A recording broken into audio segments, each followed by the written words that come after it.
Jadi di sini saya akan menjelaskan tentang pengertian model komunikasi.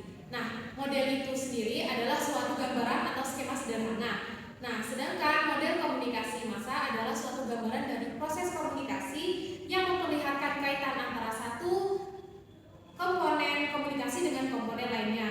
Nah, menurut beberapa pakar komunikasi menjelaskan ada 4 elemen yang mendasari terbentuknya dari model komunikasi. Yang pertama adalah partisipan yang memiliki jumlah yang besar dan meningkat setiap waktunya. Yang kedua adalah pesan lebih terpersonal, khusus, dan interspesialisasi. Yang ketiga adalah masing-masing audiens memiliki visi dan emosional yang terpisah oleh waktu dan jarak.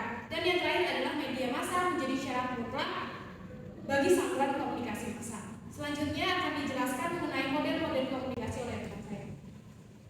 Materi yang kedua yaitu model-model komunikasi.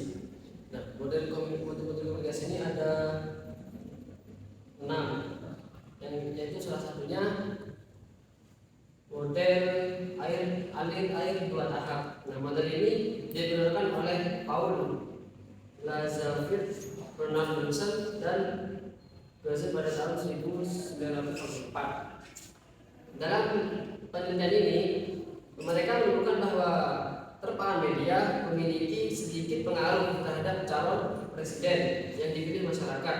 Masyarakat yang mendengar pendapat pemimpin opini atau opini leader.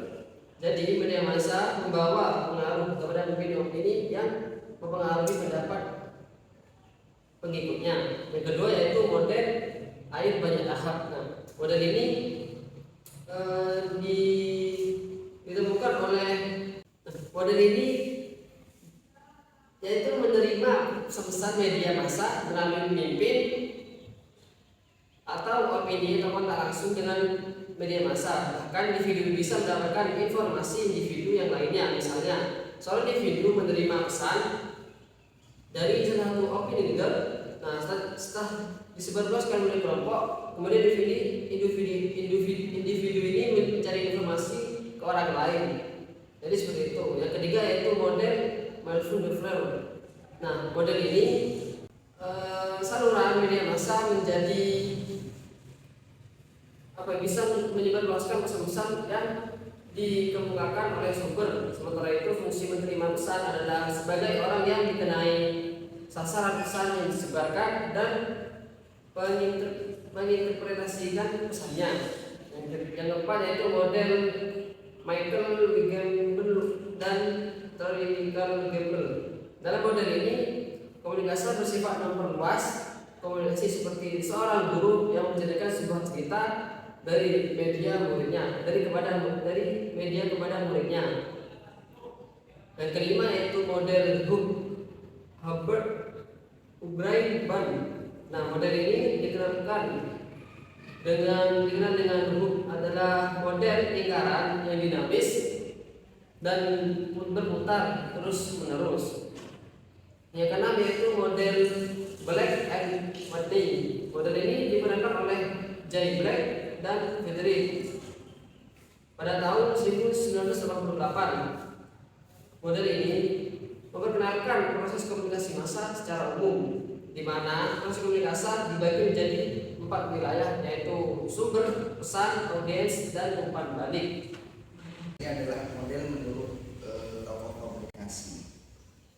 Jadi model komunikasi yaitu adalah model komunikasi massa adalah teori yang menggambarkan bagaimana informasi diterbitkan dan disimak oleh media massa.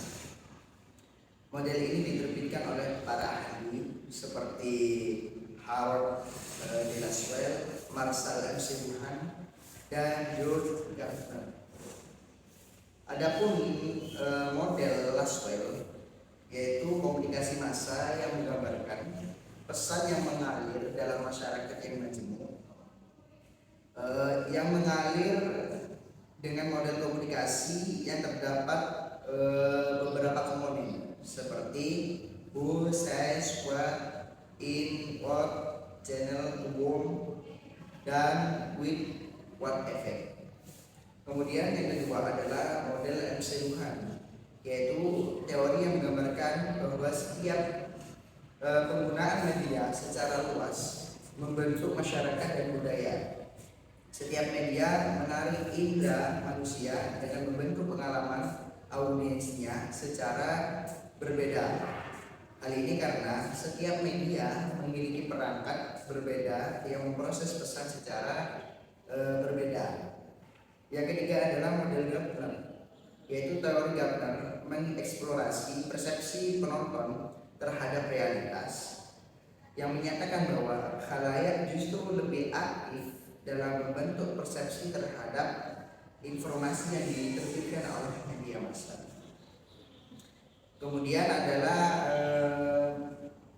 adapun model komunikasi yang disebutkan dalam kajian teori, yaitu yang pertama adalah model Shannon-Weaver, yaitu menggambarkan bagaimana informasi diterima, diproses dan diberikan kepada individu atau grup.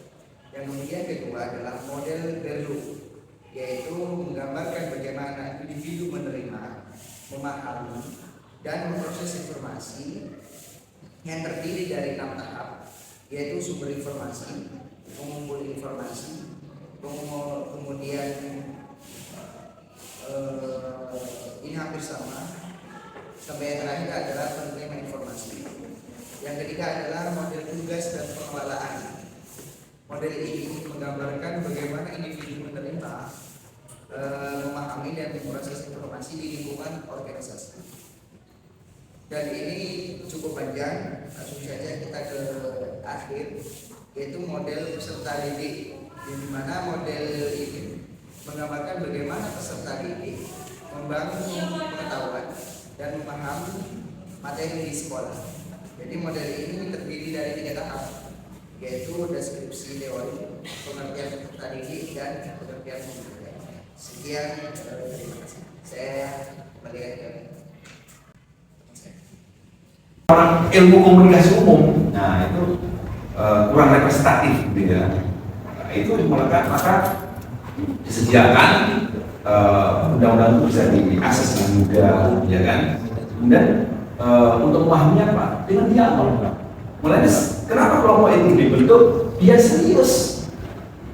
Ada yang cari undang-undang pers, ada yang cari undang-undang penyiaran, ya. Sampai referensi itu. Selain memahami bahwa apakah benar media massa itu menjadi salah satu pintu atau salah satu pilar perubahan sosial di masyarakat. Bagi pembaca, bagi pengamat, bagi ilmuwan, iya masih meyakini itu.